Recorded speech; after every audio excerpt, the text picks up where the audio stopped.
Hello ladies and gentlemen, my name is Mangus, and today we are checking out the 50 most popular Fire Emblem characters not yet added into Heroes. This is the third video I make on the subject. I made one in 2018 and then one in 2019, and this is going to be the one for 2020. Now basically what I do is I head on over to the latest Choose Your Legends popularity poll, I view the results, and then I count up the 50 heroes with the most votes who have not yet been added into the game. And this is a pretty reasonable way to predict what heroes are going to be added into the game in 2020, because if you actually go back and you check out the video I made in 2018 and 2019, linked in the description, you will actually see that a lot of the characters mentioned in that video actually ended up making their way into heroes. Choose Your Legends isn't just a contest where they decide what hero to give an alt, it is how they gauge popularity moving forward. I can absolutely assure you that when they decide what characters to put into the game, they always bring up the results of those polls to actually see whether or not a character is worth putting in or not. They definitely take those results very seriously. Now I will say though, a bit of a disclaimer, there's going to be a ton of Treehouse's characters on this list. It is the newest game in the series. We haven't gotten that many Treehouse's banners yet, to my surprise. Maybe they're trying to not go the route of the Fates Royals and burn people out on it. However, the Choose Your Legends popularity poll, the latest one, the 4th round, it was conducted in the heyday of the Treehouse's mania, so a lot of people voted for Treehouse's characters. They're everywhere, so there's going to be a lot of those there. But still, there's some kind of surprising picks in here too, and a few that I definitely think they should have added into the game, maybe like a few years ago, honestly. So yeah, without further ado, let us begin with number 50. Coming in at number 50, we have Dwyer from Path of Radiance and Radiant Dawn, everyone's favorite bold dragon daddy. Dwyer is an absolute powerhouse of a boss. I think he has like 100 HP in the game. His stats are actually higher than the final boss of that game, which is ludicrous. He has this huge area of effect attack that he does. He's an absolute spectacle of a boss fight. I hope that when they add him in, they make him like ridiculously strong. I don't mind if they power creep him a lot. Now, considering they made I can't say his name, the Lion King, like an armored Lagoose, I could definitely see them making Dwyer an armored dragon. He could either be colorless or red. I think both would suit him pretty well. And yeah, no, he would just need to be a complete powerhouse, like have stats absolutely through the roof. And I would say that he would definitely need some sort of area of effect special, maybe like a hyped up version of, you know, the area of effect spells. He'd just need to be an absolute monster. Definitely give him like distant counter for sure. I think that would definitely be needed in his kit. And like in the game he has Mantle, which makes him like immune to old weapons. I think they could work this into the game somehow by like, I think debuffing his opponent's attack would probably be appropriate for him. Either way, Dwyer would be a monster, and he should be a monster. Next up on the list at number 49, we have Stephane, the green-haired swordmaster. This guy is like a hidden character in both of the games. You have to step onto like a random desert tile to get him, and once you do, he is quite considerable. He joins with very high bases, he has the Astra skill, and he also comes with his own weapon, the Vague Kadi, which isn't locked to him, but in at least in Path of Radiance, he's the only one who can use it for quite a while. It's an S-rank sword with a lot of might, and it also gives its wielder 3 defense. Now, I think if Stephane showed up in Heroes, he'd definitely be like a red infantry sword unit, but he should definitely come with a Vague Kadi. I don't know if they would just make it give him 3 extra defense. That'd be a bit boring. I can definitely see it giving him like guard maybe, and maybe like also work as a slaying weapon, like reducing his cooldown count. And he'd definitely have to come with Astra. Maybe he would have like his own version of the Astra, like the branded Astra or something that does something to non-Lagoose or something. He definitely need to have some synergy with Lagoose, I think, because he is branded and he is sympathetic towards Lagoose characters. So having him come with some sort of skill that buffs him whenever he's close to a beast ally, I think would be a nice touch. Up next, at number 48, we have Sari from Awakening, the swordmaster that joins you about halfway, a little bit over halfway through the game. Shows up at the start of the Valm arc. She's notorious for sometimes dying in her joining chapter, because she starts out like surrounded by 2 knights, and they kind of like poke at her, and especially on the higher difficulties, she can be a little bit of a pain to rescue without the rescue staff. But Sari actually gained a little bit of a new appreciation for her during my Iron Man run, because I needed strong characters for that, and her bases are actually really good. She can really do a lot with those. And yeah, like as a character though, I mean, she's a female swordmaster, so she'll probably be given godlike treatment like all the rest. She'll probably have like bases through the roof. So her BSD will be really high, and she'll come with probably some sort of really busted weapon. I don't remember right off the top of my head what the weapon that her brother drops is called. It's some sort of special sword that I assume she would have, probably. She'll talk about Yenfei, her brother, a lot in her quotes, I imagine. But as far as what she'd get, I don't know.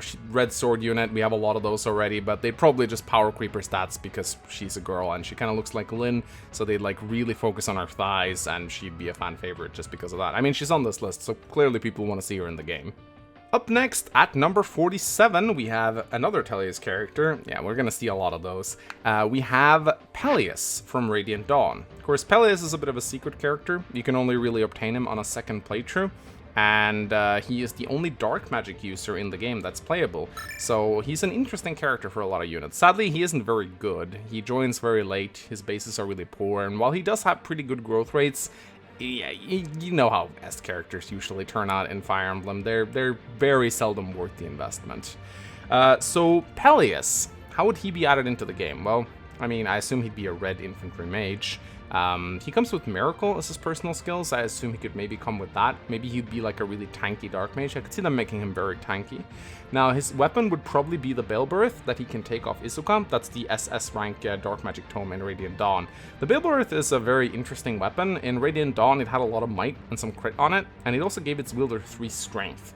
Now, strength is kind of useless for magic users, but it actually counteracted weight in Radiant Dawn for tomes. So, I don't really know how you would convert Balebirth into heroes. I imagine it would do a lot of damage, maybe reduce cooldown count, maybe give him some sort of defensive effect like a guard, or maybe like debuffing its opponent's attack or something along the lines.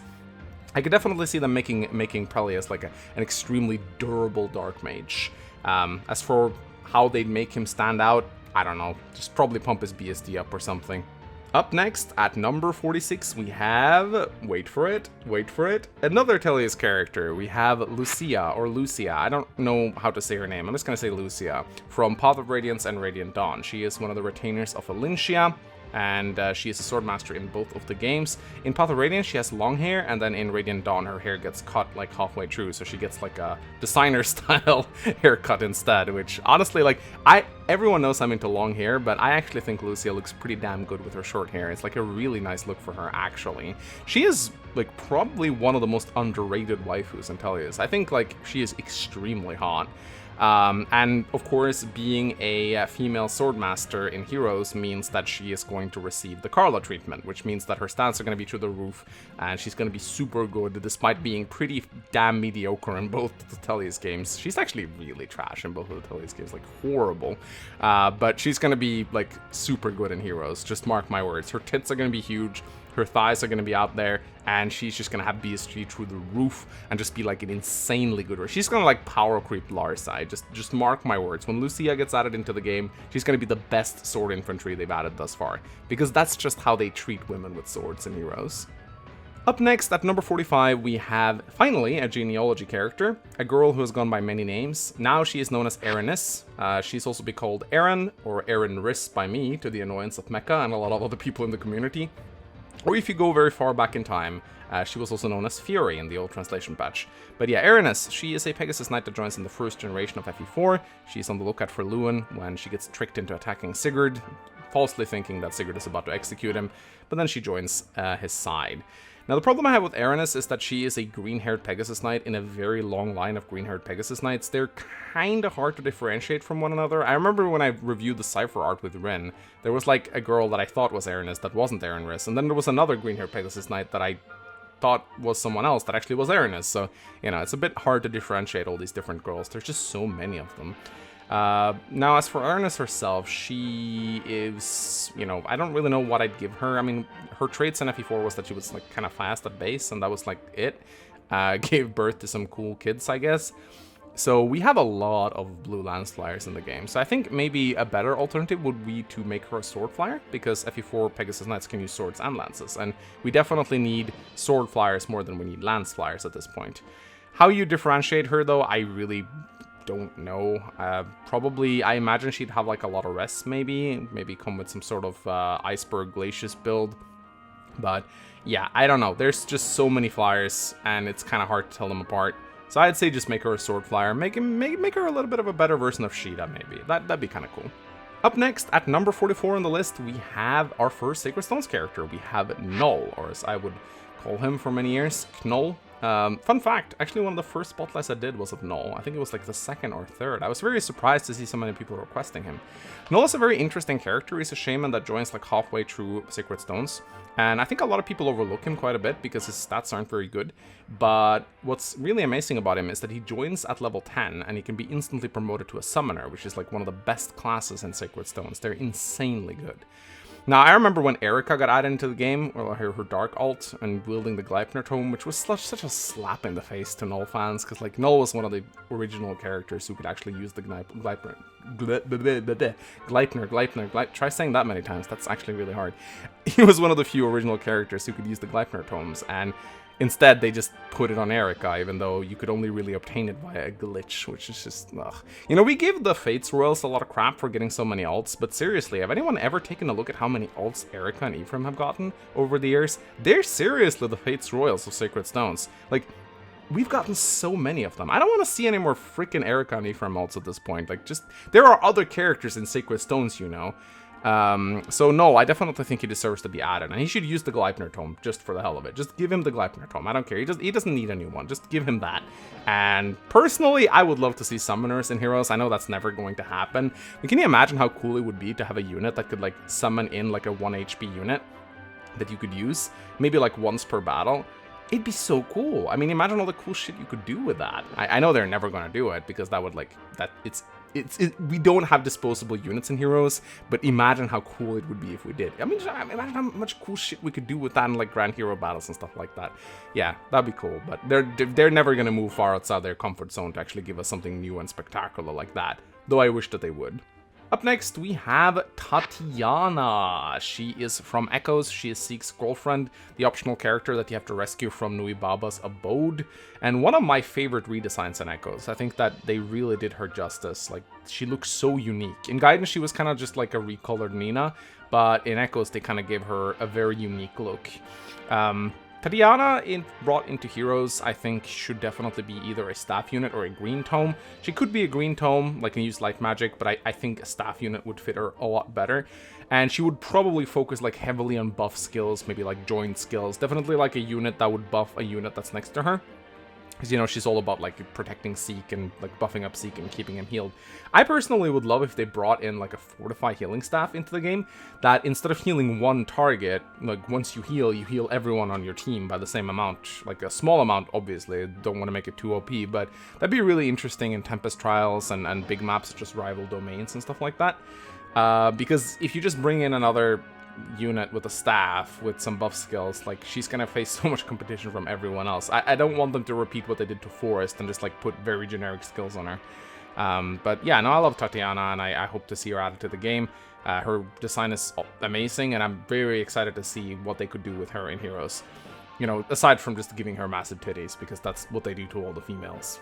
Up next, we have our very first Tree Houses character. The first of many, guys, believe me when I say this. We have Ignatz. I'm actually kind of surprised to see him so far down the lists. I expected he'd be much higher up, but I guess Ignatz is kind of like a meme, but he's not that popular. Still popular enough to get on this list, obviously, and I definitely see Ignatz being added to the game in one shape or another. A challenge with the students, I think, is what role to give them, because of course they can fill so many slots, but I definitely see Ignatz being added to the game as an archer. I always viewed this as his canonical promotion, and I think the game pretty much views that as his canonical promotion as well, so that'd be kind of interesting to see.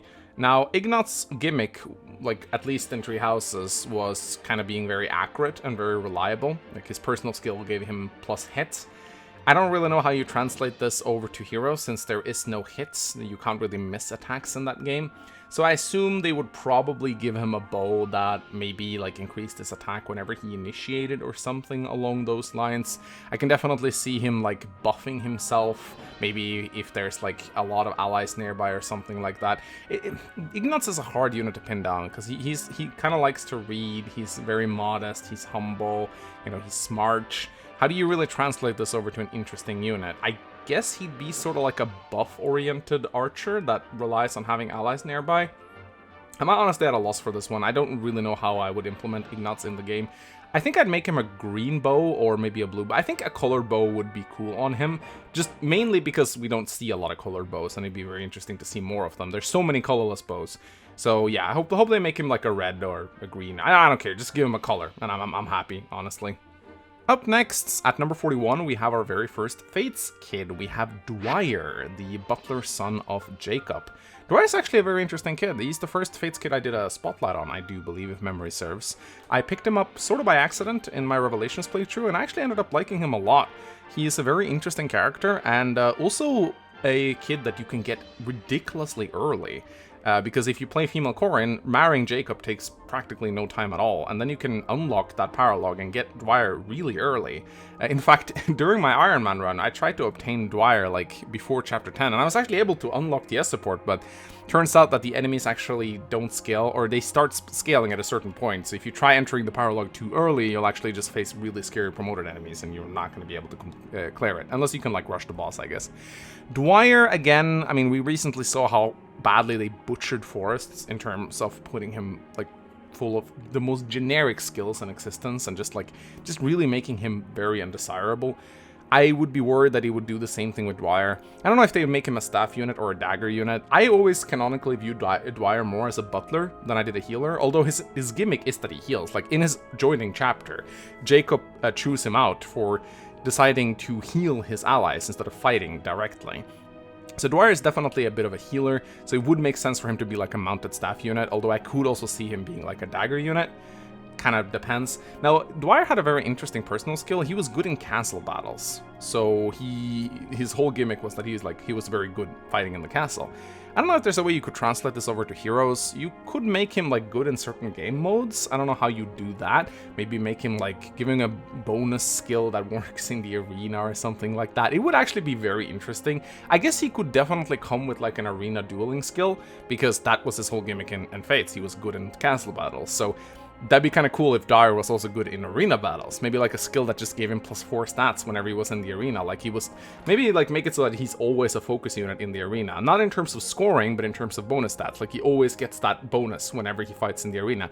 That'd be a very interesting concept for sure. Especially if you make it like player exclusive, so that you don't have to face other pumped up Dwyers in the arena as an enemy. I think we could definitely do something along the sorts. We have started to see a lot more support skills being added into the game, like units that get a bonus if they support with another unit. Like Lilith, for example, can swap places, or she can teleport, and then Layla like swaps places with her supporting partner. I could definitely see Dwyer getting a support skill as well, because his gimmick is that he's very good at being a butler. He's very good at serving his master. So I could definitely see him having some sort of synergizing with the summoner support or something along those lines. Maybe he gets a bigger bonus from his summoner support. There's a lot of cool things you can do with Dwyer, and I definitely think thinking outside the box a little would be warranted here. Coming in at number 40, we have a Binding Blade character. It is everyone's favorite gladiator, Deke. Big Deke energy right here. Ah, Deke. Every time we get a Binding Blade banner, I always tell myself, this is the time they add Deke, but they never do. I'm starting to wonder if he's just one of those characters that we're never going to see. Because I think he'd be so awesome. Like, I really want to see his art. I love his cipher art. He has, like, abs of steel. And the thought of seeing him added to Heroes, he'd be a great character to look at. No homo. So, Deke, he could either be a sword or an axe unit. I honestly wouldn't mind either one. I mean, they put Raven in the game as an axe, even though he's canonically, like, wielding a sword at the start of the game. So, I could definitely see him just being a sword infantry. We already have a kid now who's kind of like a very bulky axe infantry, so I wouldn't necessarily mind Deke maybe being the opposite, although Deke is kind of interesting because in Binding Blade he's actually very durable, but he's also very fast. He just got really good stats overall. He starts out with very decent bases, so I wouldn't necessarily mind him seeing like sort of a role as maybe like a more mixed axe infantry, or I don't want him to be a red sword, honestly. I think I really want him to be an axe infantry because we got so many red sword units. He'd never be able to compete, honestly, with everything that we got in the pool unless his BSD was cranked up to 100, which isn't gonna happen because he's a dude. Like, that's only gonna happen if you have really nice thighs or big tits. So yeah, an axe infantry, like a mixed bulk axe infantry maybe, be kind of cool. Focuses less on defense than Echidna, but maybe more attack and speed. That'd be really cool. I would also be fine with him being like a 4-star demote, honestly. Just give us a Binding Blade banner with some new characters, please. Thank you. Coming in at number 39, we have another Tellius character. We have Volk, the Assassin from Path of Radiance and Radiant Dawn. The guy who inadvertently created one of the funniest moments on my channel when I suddenly realized I didn't have the money to open a chest on Maniac mode, and Mecha laughed like a little schoolgirl. So Volk's gimmick is that he takes money for everything. Like, even in his supports, Mist wants him to eat with the rest of the Grail mercenaries, and he's like, 100 gold. So he charges money for everything. Like, he never works for free. That is basically his gimmick. Like, even when you open chests with him, he takes 50 gold out of your inventory every time. How would you translate this over to a heroes unit? Well, we recently got Midori into the game, and she had the Spendthrift bow, which kind of like made her sacrifice her special to deal extra damage, which is an interesting concept. I think that Volk could probably do something similar. I personally think that if they were to add Volk into the game, just make it so that every time you have to deploy him, you have to pay him 50 of those useless shards. You know, those things you got lying around like in the thousands, you know, the ones you get from clearing towers and stuff? Because, like, seriously, does anyone have any problems with those items? Like, why are they even in the game? I think I have like 5,000 of each. Like, I don't know why they're even there. So it'd be funny if every time you deploy Volk, he takes 50 shards from you, and he's like, yeah, I need that to fight. Even better, like, make him take an orb. Like, no one would use Volk. Give me 2 orbs, but I don't know. I just feel like some sort of reference to the fact that he never works for free would be cool. You could give him a weapon that's similar to the Spendthrift bow that Midori uses, except that it's a dagger. He'd obviously need to be a dagger. Whether he's a color dagger or not, I don't really know. I could maybe see him being like a green dagger, I don't know. But I think colorless dagger would probably fit him better. And yeah, some sort of skill that like synergizes with his like money thing would probably be warranted for Volk. Coming in at number 38, we have a character who I honestly think should have been in the game at launch. We have Sane, the Cavalier from Blazing Sword. For many of us, Kent and Sane were like our first introductions to knights in Fire Emblem, especially those of us who started out with FE7. And I personally had a pretty, close relationship to both of them. I really liked them in the story, and I liked supporting them up together. I liked the dynamic that they had between them. Sane is, he's the classical womanizer, so we don't really have any skills in heroes that, like, focuses on gender, although I think that would be kind of cool. Like, if next to a female ally grants bonuses, I think that would be perfect for Sane. We have so many blue lance calves in heroes that he needs something to set himself apart. He could definitely focus like on buffs, or actually I could probably see Sane being like a solo guy, because like his gimmick in FE7 is that he charges in alone. Like in the prologue, he like charges a brigand on his own with a lance and he misses and Kent scolds him.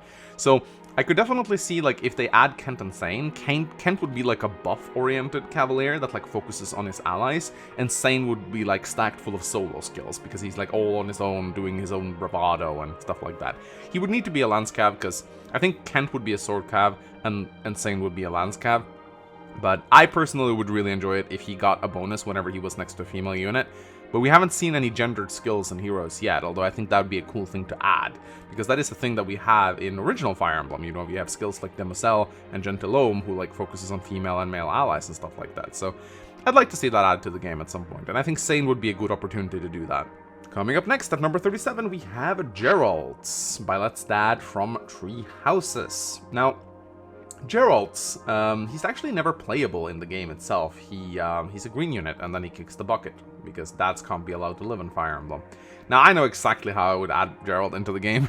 You guys remember when Quan got added, and his Gable gave him, like, bonuses against everything but flying units? Kind of referencing how he went down in FE4.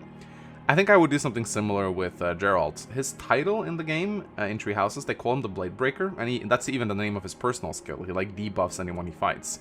So I would definitely put a skill called Blade Breaker on him.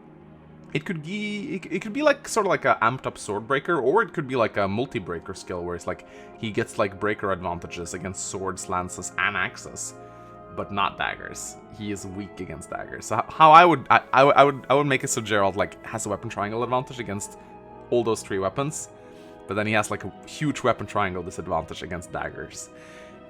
To kind of reference what happens to him in Tree Houses. That's how I would do it. I think that would honestly be kind of cool, but as long as he comes with Blade Breaker, honestly, I'm fine. Like, they could put Sword Breaker on him and call it a day, but I think it would be cool to get like a more amped up version of Sword Breaker. Up next, at number 36, we have another Tellius character, and this is one that I'm very surprised wasn't added into the game years ago. We have Boyd. Now, Boyd, what I find so fascinating about Boyd is that, depending on who you ask, he's like either the best unit in both of the games he's in, or he's like utter trash.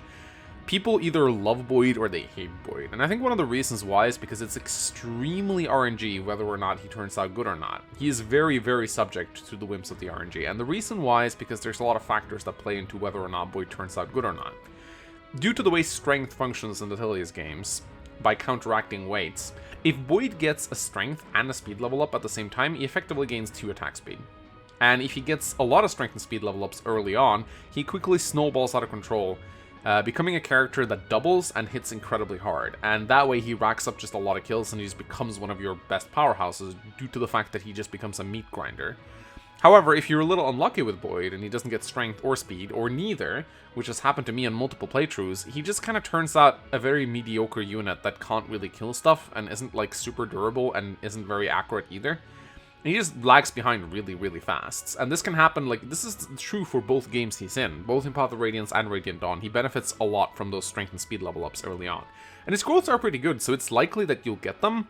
But I find that it's about a 50-50 chance whether or not Boyd snowballs early on or not. And he needs to snowball early on. It's very hard to catch up with Boyd in my experience, because if he fails to level speed and strength, the enemies will like outpace him. But if he levels strength and speed, he doesn't have that many difficulties keeping up with the enemies as long as he gets kills regularly.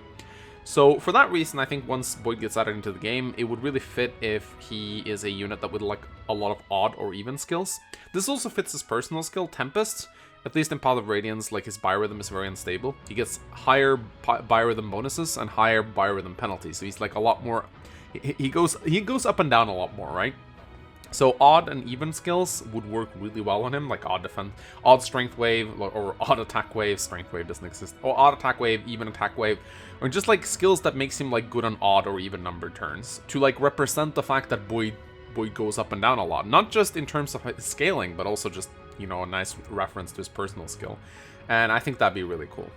Up next, at number 35, we have a character from Tree Houses. We have everyone's favorite adorable goofball, Raphael. One of my favorites moving into Tree Houses. Although he kind of got knocked off that list eventually, as I found him to be a little bit too gimmicky. So Raphael, what did he have? Well, he had a lot of strength, a lot of hit points, and a pretty bad personal skill. How they could put him into the game, I imagine, like, they could just make him a green axe infantry, focusing heavily on attack and HP and nothing else. What I would like would be for them to add fist weapons to heroes. I think that is a incredibly cool concept. Basically, how I would implement fist weapons in heroes would be, they're like daggers, except melee. But instead of debuffing, they have a brave effect, just like the gauntlets in Tree Houses did. So only on player fists, of course. No Reinhardt Meister Sword nonsense, just like, basically just a dagger with a brave effect. Maybe without the speed penalty. Maybe that could be the little quirk of like gauntlets, is that they are like colorless melee weapons that have the brave effect added onto them. And Raphael could wield them really well, because I imagine he'd have like a lot of hit points, a lot of attack, and not a lot of anything else. He'd have really low defense, speed, and resistance. So his role would be just to punch very hard twice. Maybe it could come with Renewal as a bit of a jab at his personal skill in Tree Houses, which occasionally healed him every now and then. Up next, at number 34, we have an Awakening character. We have Erin, Crom's big sister. Erin, back in the day when we first got introduced to choices that didn't matter. I suppose they did exist a little bit before then too, but Erin was kind of like the big one that everyone complained about. And it set a pretty silly trend moving forward.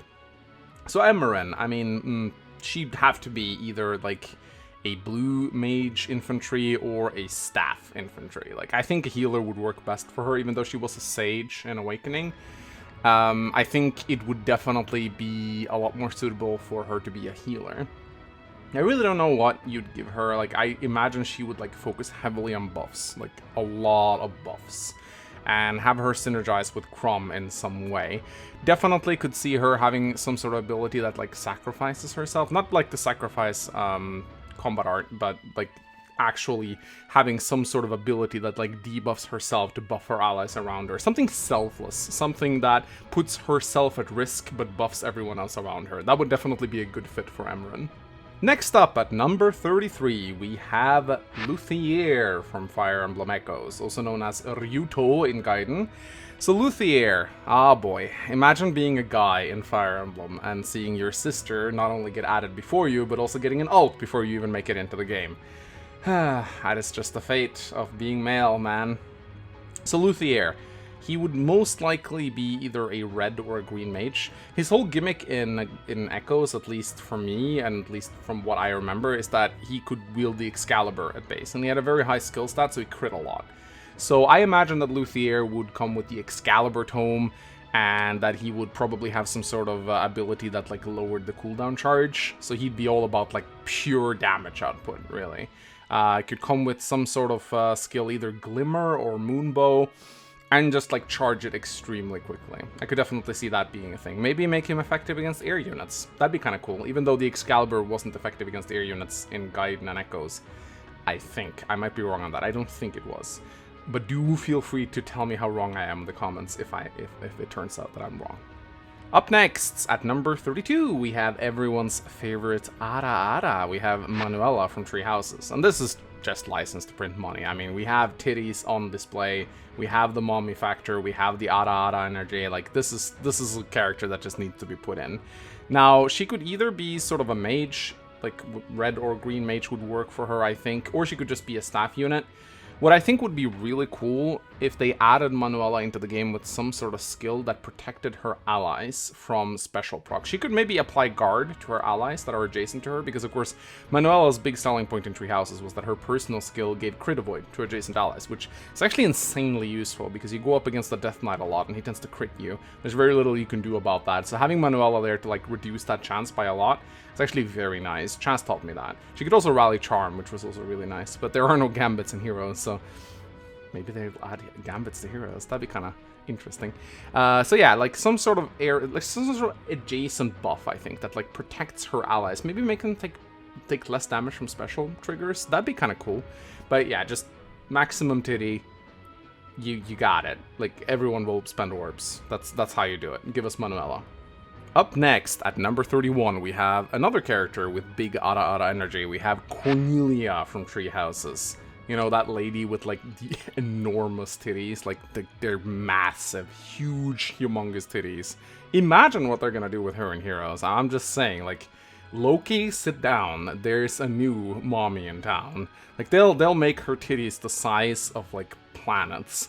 As for what they'll do with, I don't give a shit, just give me titties.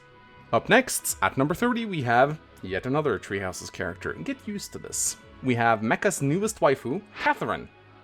Now Katherine, this lady had everything, all the tools to become one of the most favorite characters in the community.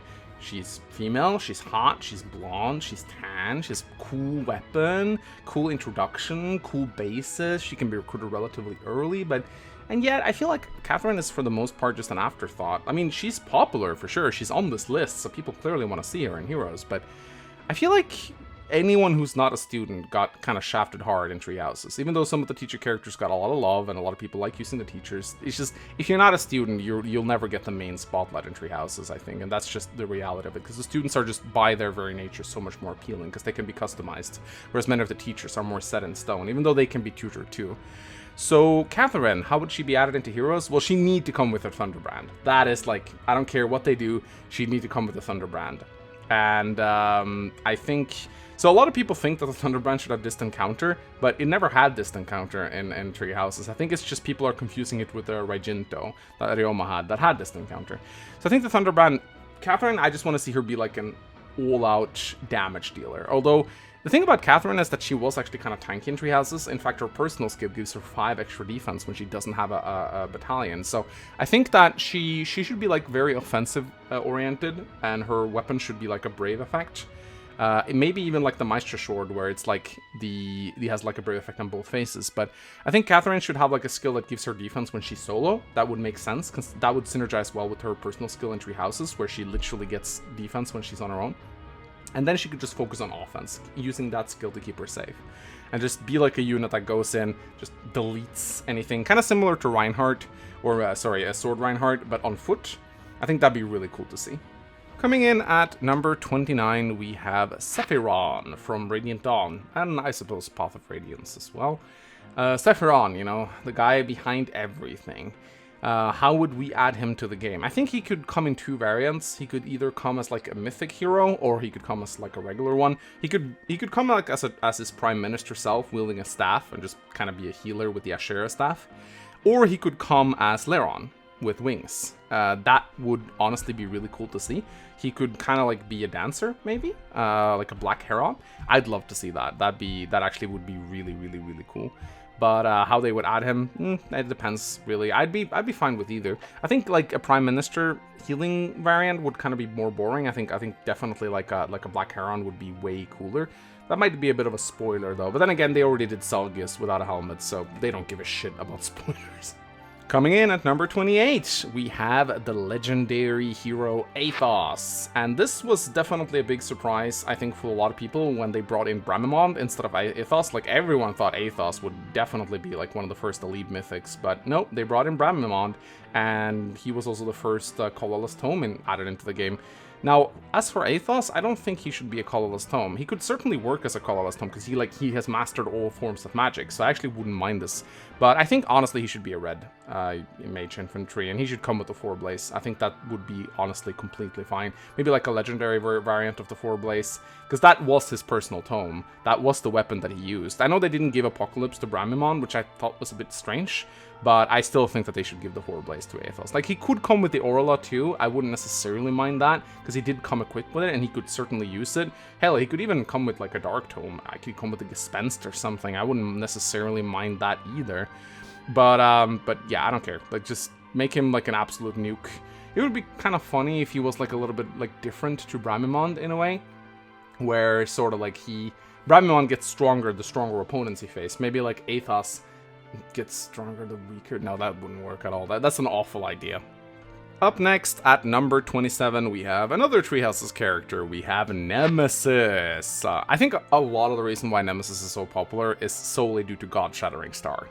If it wasn't for God-Shattering Star, I don't think people would have been all that impressed. I mean, come on, guys. Like, a bandit was the final boss of Fire Emblem. I gotta admit, like, I was always a little bit disappointed about Nemesis' backstory, but hey, God-Shattering Star was awesome, so... Now, I think Nemesis should definitely be built as, like, a different variant of Byleth. He should definitely come with, like, the Dark Creator Sword and have it, like, be a distant counterblade and all that good jazz. I don't really know how they'd build him as a unit. Could just make him really tanky. He could be armored. That honestly wouldn't be a problem. Like, yeah, sure, he fights, you know, he has his chest bare, essentially, but we have seen people with far less clothing be categorized as armored units. So I think Nemesis being like an armored sword infantry with like an insanely powerful 1-2 range weapon would definitely be okay.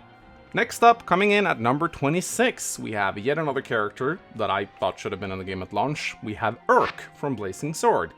Urk is just one of those really lovable characters that everyone likes a lot, but just will never appear because he's not a cute girl. As for what to do with him, I could definitely see him being like a 4-star demote.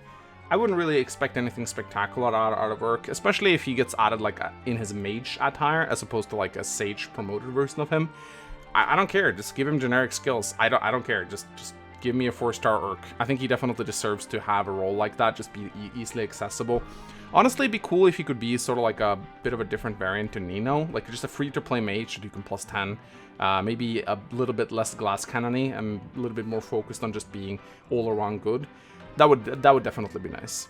Up next, at number 25, we have a character that I would love to see them add to the game, but I don't think they ever will, because this requires creativity. Merle Ennis from Blazing Sword and Binding Blade. He's the convoy of the game. In Binding Blade, he drives around in his wagon, and in Blazing Sword, he starts out as a tent that must be protected until he eventually promotes into a wagon. Now, Merle Ennis doesn't fight, so how would you add him to heroes? Like, you could just make him a cavalier, I suppose, with like a bow. I don't know what you'd give him. Personally, I would love to see him added to the game. He could be a cavalry unit, I suppose. I mean, he does ride around his wagon pulled by horses. But just don't give him a weapon. I mean, he could be a dancer, maybe, like make people take another turn. But personally, so this is what I would have in mind with Merle Ennis, right? And I know this is absolutely silly. So he's a unit that you put on the field, right? He can't fight. Maybe he has some buff skills or something like that. Units that stand next to Merle Ennis can swap their weapons. If they have multiple weapons learned, right? They can expend a turn. Maybe you could just do it once per map or something. You can go next to Merle Ennis, you can open up the convoy, and you can pick any of the weapons that your unit have, and you can like respec or like retrain your weapon. Like, not like learn a new skill or anything like that, but let's say you have like a couple of different refines that you swap between. That'd be really cool to see. They're never in a million years gonna do this because they lack creativity and they don't want to add cool things to the game. They just want to rehash and like recolor the same little gimmicks over and over again. But I would be beside myself with joy if we got this added into the game. It'd be silly, but I would love it.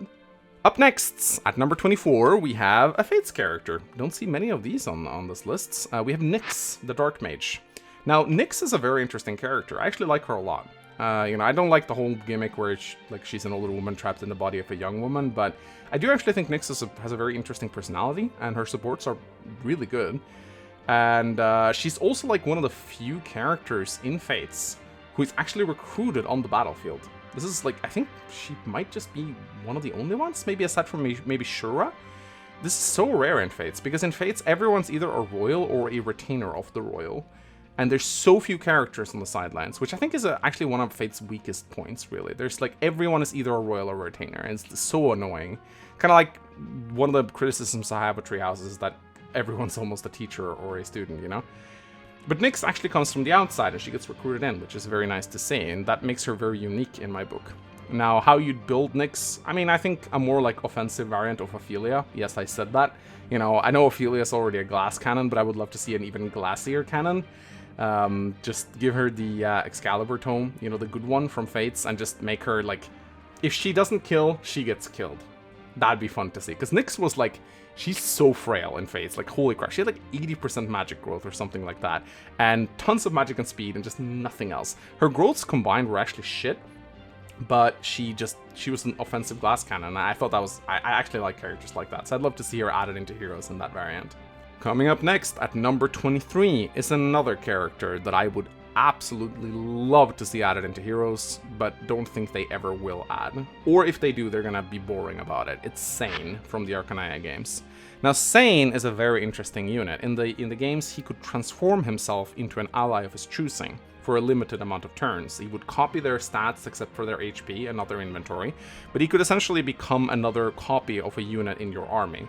So let's say you had like a really strong Paula or Minerva, for example. He could go over to them, he could copy their stats. He'd need like a lance, but then you get like a second one of a really powerful unit on your team.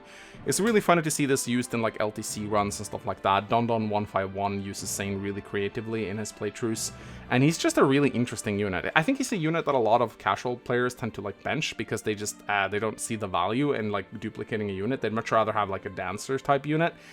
And Dancers are, like, make no mistake about it, like, Dancers are a superior version of the Commando class, for sure.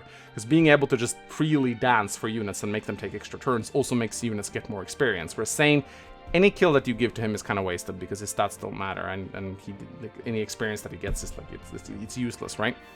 But I think that adding Sane into Heroes as a Commando class would be so cool. Can you imagine if you had a unit that could actually transform into another unit?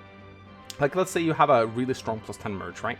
You bring that and merge into, you bring that and Sane into the arena, and Sane can then like use an assist skill to transform himself into that unit, copying their stats. And obviously he'd need to copy their weapons because you can't trade weapons in Heroes. I don't know if that would be good or bad, actually. Like, I think some people would really appreciate like duplicating their strongest units, but it comes at a cost, of course, because you can only bring 4 units. So that means you're sacrificing flexibility by like, but at the same time you can duplicate one of your strongest units. Sane, I think if they added him in this form, would either be on every arena team or he'd be on no arena teams, I think. It'd be interesting on defensive arena teams because of course you can't control who he duplicates. And I don't know if it would be like a permanent copy or if it would work in the game like where it would only last for a couple turns before he transforms back.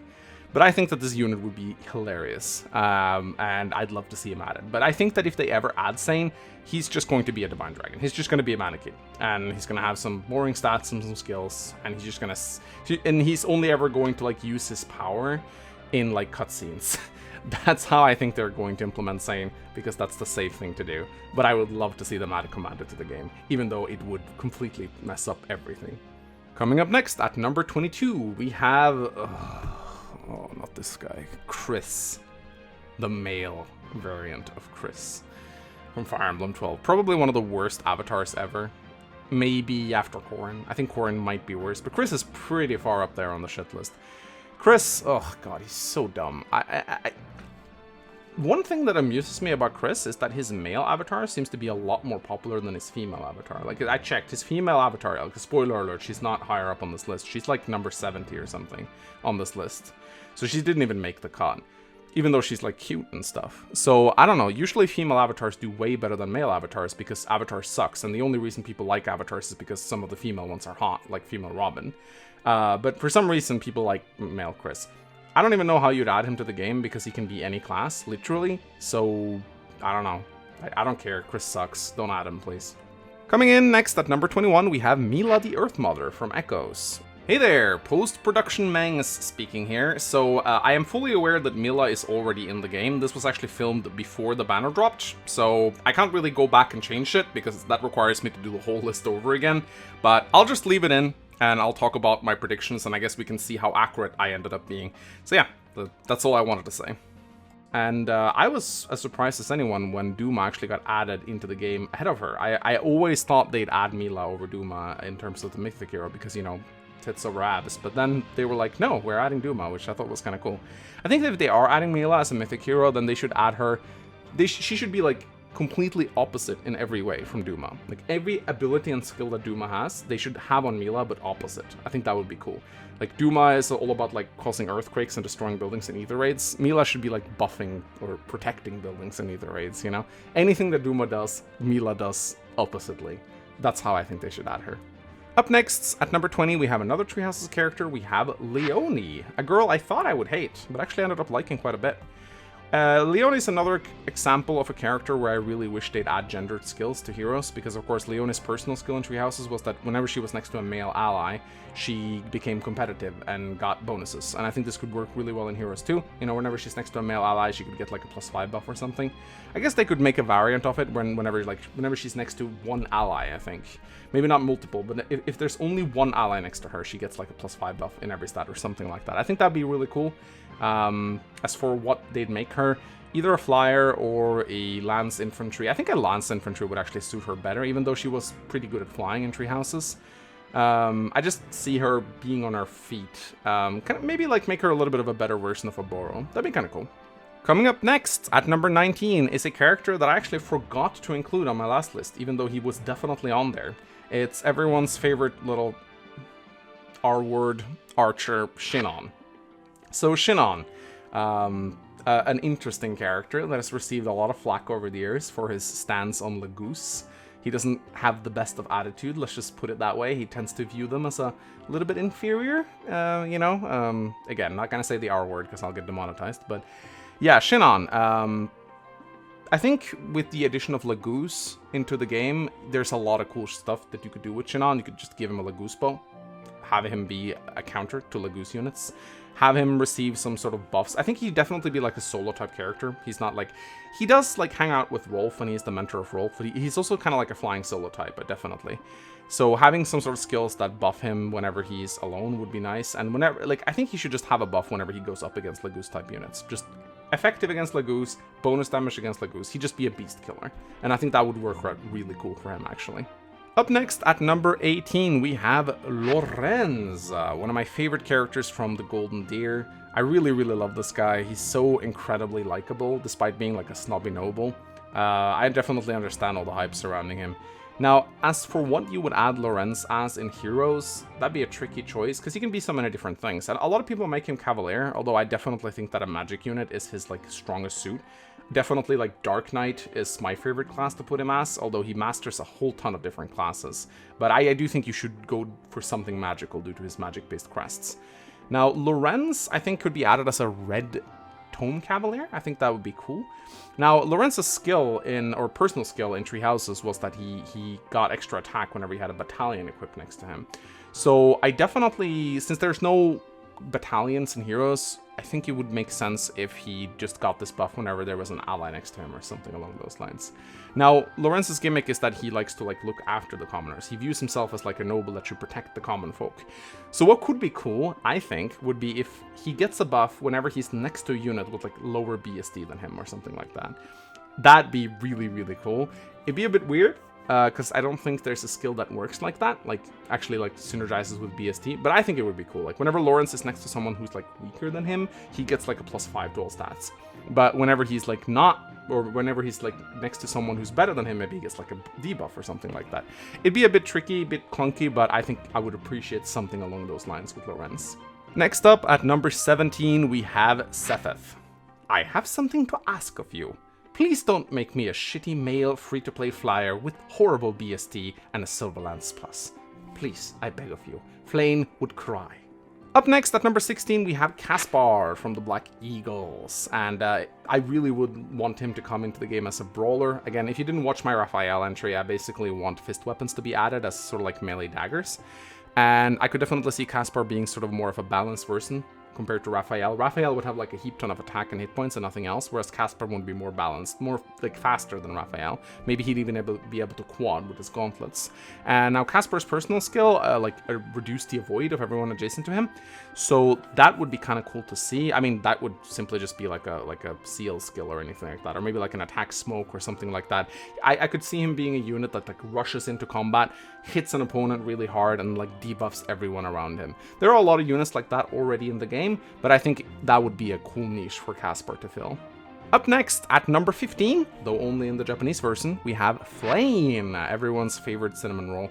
So Flane, if she gets added into the game, I'm like 99% sure she'd come in as like a staff unit, a infantry staff healer. It'd be cool if she came in as a colored staff, although I don't think they're going to add colored staves anytime soon, but it would be cool if they did. So Flane, what was she known for? Well, she was known for primarily having the rescue spell. That was at least why I recruited her. I think that's why everyone recruits Flane, it's just to have a rescue user. And it would honestly be really, really cool if you could have sort of like a reverse Wings of Mercy in a way, where you could like yoink allies when they're on low health. Sounds really OP, but I think it'd be cool. Let's say she comes with a staff that's just called Rescue, that she can use to heal, but she can also use it to drag allies over to her adjacent space whenever they're injured.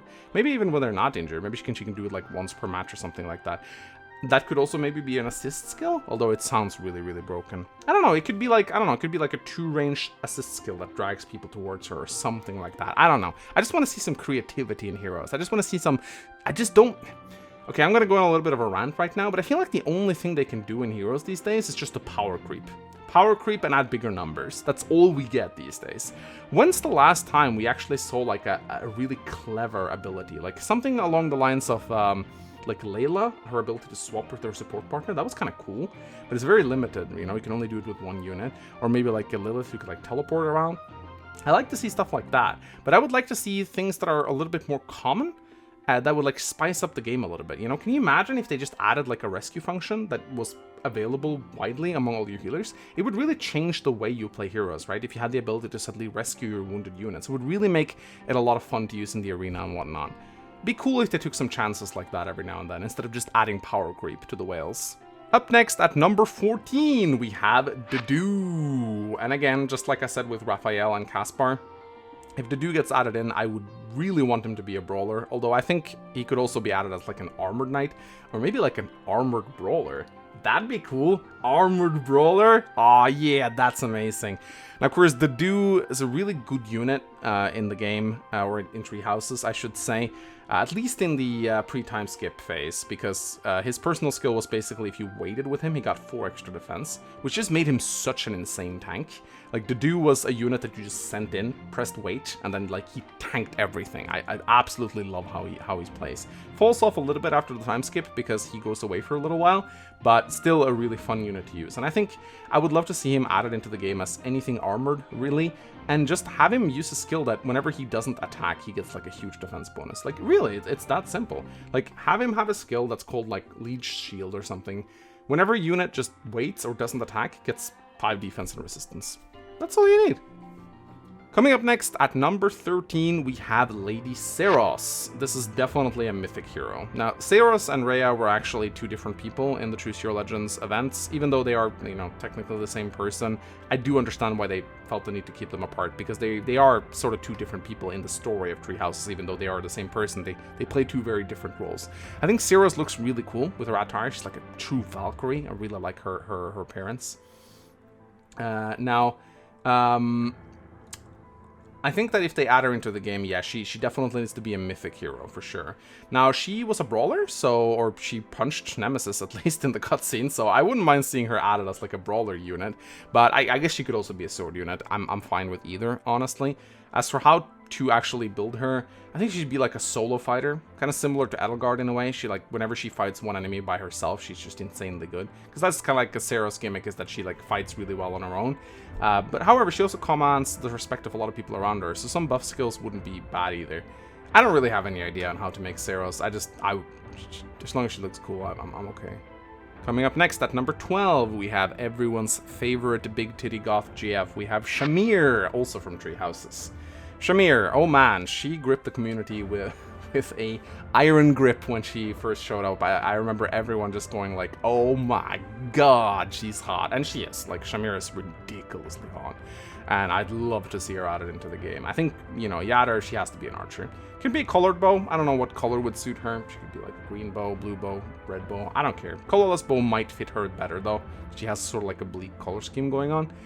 Now, as for her skills, I mean, she's kind of like an assassin. Like, that's what she does. She assassinates people. So having her have a bunch of solo skills would definitely fit her personality. Like, she's all about like being on her own. Like, she doesn't like working with others and stuff like that. Her personal skill gave her like a buff whenever she killed units. I think that would actually work for her really well. Like, it could be that simple, right? Whenever she attacks and kills a unit, she gets a +5 bonus to all her stats across the board. That'd be kind of cool. It'd be kind of tricky to utilize because she's an archer, unless you want to give her close counter, which I could definitely see them adding close counter on Shamir, because she had close counter in Tree Houses. So yeah, that would absolutely work. Just give us the big titty god GF. Thank you. Coming up next at number 11, we have Solana. No, not my waifu. The other one, the bad Camus from Secret Songs. You remember her? Yeah. Oh boy, Solana. She's so dumb. A lot of people wonder why I hate Solana so much. I don't necessarily I don't like the Camus archetype, but I can sort of sympathize with most of the Camus in the series. But Solana is just plain stupid, because while most of the Camus fight for their lord and they kind of feel like honor bound to not break their pledge, Solana is just straight up told by Merle that her emperor is possessed, basically. Like, that he's not her emperor anymore, and she still decides to stupidly follow him. At that point, it's not loyalty, it's just weakness, in my opinion. Like, Ducel, he does the right thing. Like, he is the true general, but Solana is just dumb. As for her unit, she definitely have to be either a red or a blue mage cab. In the game, she was kind of notoriously known for having a bolting tome, and she would snipe you with it. There's no bolting in Heroes, although it'd be an interesting thing to see it added, like a 3-range tome. I think it'd be way too OP though, but I'd love to see them take some chances and spice up the game a little bit, even though they risk breaking it apart. It'd be cool to see. I don't know what to do with Solana, she's kind of boring, I don't really care. Up next at number 10, we have everyone's favorite sleepy student. We have Hart from the Black Eagles. Now, Hart's entire gimmick in Tree Houses was that he was really good for utility, he had a lot of good spells, and he had a really bad personal skill. He would heal himself every time he waited. It had some applications in the early game, but aside from that, it was just really bad. How I would add Hart into the game, I think I would just make him like a really useful support unit. Either, I think a green tome would work for him. He could also be a staff bot, honestly, I'd be fine with either. And I could definitely have some sort of ability that like gives him a buff whenever he doesn't attack, kind of similar to the Do, but like maybe he gets like, he could heal himself when not attacking. I'd be honestly completely fine with that. Just add catnap into the game as a skill. I'd love that. But yeah, just buffs, heals, just general good utility. I personally would love for them to add warp to heroes again, just like the rescue idea, just having a unit that can like warp a unit like 3 spaces forward or something like that. I would love that. That would really spice up the game and make it so interesting. Maybe make it so that you can't face warp in the arena on the enemy team, because that would maybe be a little bit too frustrating. But if warp was given to the player as exclusively like a player tool, I think it would add for a lot of cool strategies. Up next at number 9, we have the character that everyone gives me flack for pronouncing her name correctly. It's Ingrid. And Ingrid, of course, her entire gimmick in Tree Houses was that she was ridiculously fast, and she got the Lewin Lance, which also capitalized on her speed with a combat art that like gave her bonus damage based on her speed. And I think this could definitely be a cool thing in Heroes as well. Just add her as a flying lance cab. We have a lot of those already, but just make her blazing fast. Like, I don't mind her being, like, the fastest lance flyer in the game when she gets added. And she could also come with some sort of skill that gives her bonus damage based on her speed compared to the enemy speed. Honestly, it works. I don't think you need to make it any more complicated than that. Up next, at number 8, we have a character that we've seen on this list before, kinda. It's Raya. Now, of course, Saros is on this list too, and the votes were split between Raya and Saros. A little bit silly maybe, but they are so different in like execution that I kind of understand why. But if you actually combine their votes together, Raya would actually be a lot higher. My god, her hips in Heroes will be so wide, she will not fit on your smartphone. Like, her hips will go outside the borders of the screen. That's how wide her hips are going to be in Heroes. Because, of course, we all know Heroes greatly, like, exaggerates female features. So, like, Raya, who's already, like, this in Three Houses, is going to be, like, this in Heroes. As for what she will do as a unit, I don't know. She could be a staff unit or a blue mage. Either one works for her. Could be a Dragonstone unit too, honestly. I wouldn't mind that, even though it's a little bit of a spoiler. But again, they don't care about spoilers, so who gives a shit? But yeah, no, Raya. Wide hips. Up next, at number 7, we have an absolutely hilarious contestant that just proves that intelligence systems needs to have some sort of protection against bots in the voting gauntlets, because it's George. Not George with the bow, not Arcanaya George. George, the merchant from the Tellius games. I am convinced that someone just botted George all the way up here, and it was probably just the work of either one person or maybe a couple of people. Because there's no way George got voted in at number 7. I know that memes can be a thing in Japan. We have some memes in Japan that are not, like, exclusive in the Wests. There's a boss in Path of Radiance that got Cypher Arch. I think his name is Gromel or something. And he's like a Wyvern boss that is known for charging off a cliff and dying on turn 1. He's apparently like a huge meme in Japan, and that's why he got Cypher Arch. Everyone was very puzzled when they saw the Cypher Arch, because they're like, who? But it could be the case, maybe, that George is like a huge meme in Japan, and that the Japanese people just really love him, but nah, I think it's more likely that someone just botted him up here just for giggles. It's kind of funny. I don't know, how do you add him to the game? He doesn't fight. I mean, I don't know, just add him, I guess. Don't give him any weapons to just make him bad. It'd be hilarious, honestly. I mean, they added the Dorcas meme, so maybe they'll add this one too. At least make him show up in a cutscene or something. That'd be a nice nod, but I guess they don't want to, like, reward botting. Yeah, maybe they shouldn't do that. Coming in at number 6 on the spot is a unit that should have been added to Heroes 3 years ago. It's Jill. Why do we not have Jill in the game yet? She is hot. She's a girl. She flies. She's a redhead. Come on, you added Hart, but not Jill. What? Like, Hart is a great character. I understand why he got added before Jill, but really? No Jill? She's so popular. Like, she is one of the most popular characters in Fire Emblem. She frequently makes it, like, really far up this lists.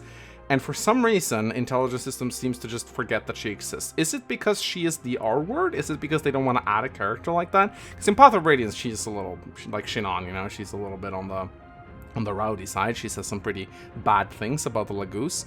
But in Radiant Dawn, she kind of grows and outgrows that attitude and kind of, like, reforms herself and actually sort of, like, takes a 180 on that. So just add her Radiant Dawn version, I guess? I mean, come on, it's Jill, add her, goddammit. Up next, at number 5 on the list, we have another Three Houses character. We have Ash from the Blue Alliance, Lonato's adoptive son. I'm not a big fan of Ash. Everyone seems to love the guy because he's so wholesome and stuff. I just find him incredibly boring. Like, every one of his supports are just incredibly tedious to me, but I guess he's, like, very likable or something. Now, as for Ash, I always, like, saw his canonical class as, like, an archer or a bow knight, so I think he could be added as either one, like, either as an archer infantry or, like, a bow knight infantry. His personal skill allowed him to open chests, which I think would be hard to translate into Heroes because, you know, there are no locked doors in Heroes. So I guess what I could definitely see Ash being is sort of like a debuffer, like a bow with debuffing skills. He would work sort of like a thief with daggers, but with his bows he would, like, debuff the enemy. That's honestly the best I can do for Ash. I don't really know what else they'd give him that would, like, fit his kit. Coming up next, at number 4 on the list, we have everyone's favorite ladies' man, Sylvain. Now, Sylvain. Oh, such a controversial character. I love the guy. I think he's absolutely wonderful. And he should just be a Cavalier, a Lance Cavalier, wielding the Lance of Ruin. And I don't care how much it makes people complain. He should just delete whatever he goes up against. Make him the new Legendary Alm. I don't care how much you whine, Jake. I don't care. He should just ignore defenses and just, like, when he procs this Luna or whatnot, he should definitely come with the Luna skill. I think that would work well with him. Just have him delete whatever he goes up against. Like, you cannot survive a hit from Sylvain on the Lance of Ruin, because that's how he worked in Three Houses. If you actually went in and you used the combat art with the Lance of Ruin, he would just delete anything he touched. And that's how he should be in Three Houses too. Alright, now we get to the top 3. The 3 most popular Fire Emblem characters not yet added to Heroes, and I definitely see this one getting added very, very soon. It is none other than Marianne. Oh boy, everyone wants to protect Marianne. She's so precious. Ooh. Now, I think it would be cool if Marianne actually like came as a beast unit. I mean, it'd be fun, right? It'd actually be really cool. It'd be a bit dark, I guess, but it would be kind of cool. Definitely a unit that like gets buffs from being on her own. She's all about solitude. She wants to be left alone. She doesn't like it when people stand next to her or even talks to her. So I could definitely see her having a bunch of solo skills on her, just like be a unit that just wants to be on her own.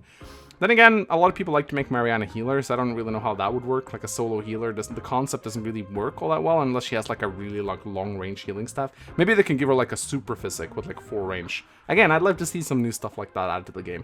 And of course, her titties would be absolutely massive. Up next, at number 2 on the lists of the most popular Fire Emblem characters not yet added into Heroes, is honestly a hero that I thought was in the game already. It's Dorothea. When I saw her, I was like, oh, but they added her, right? And then I was like, no, they didn't.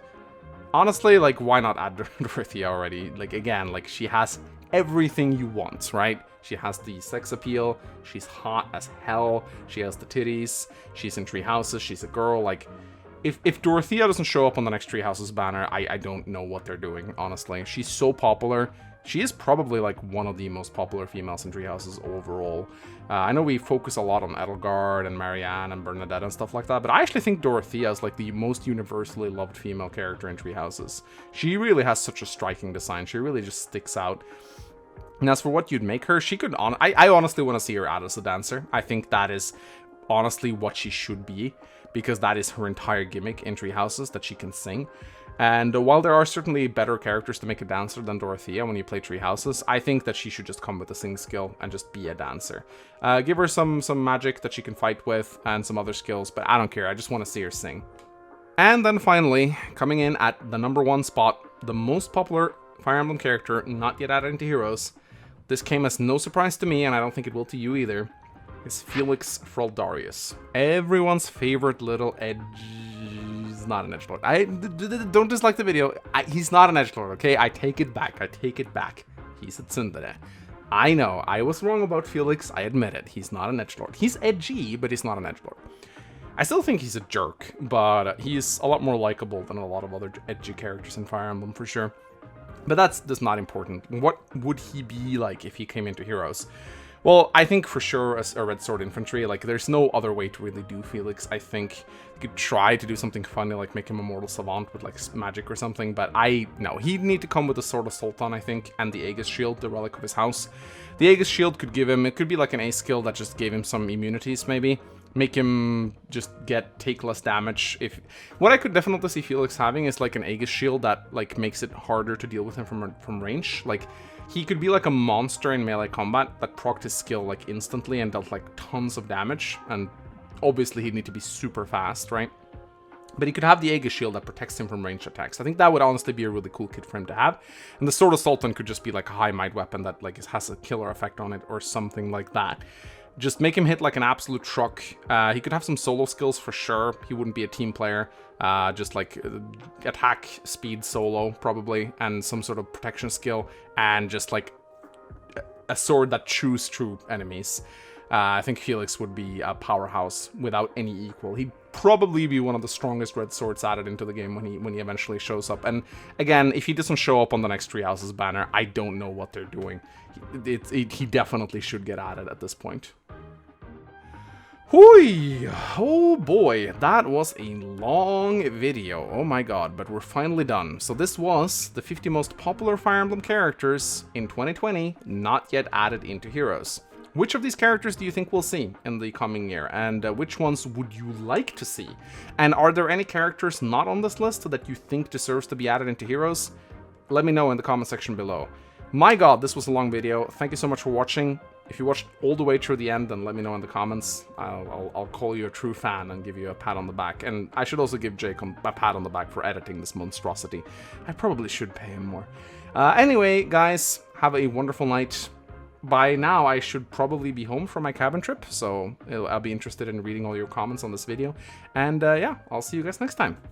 Toodaloo!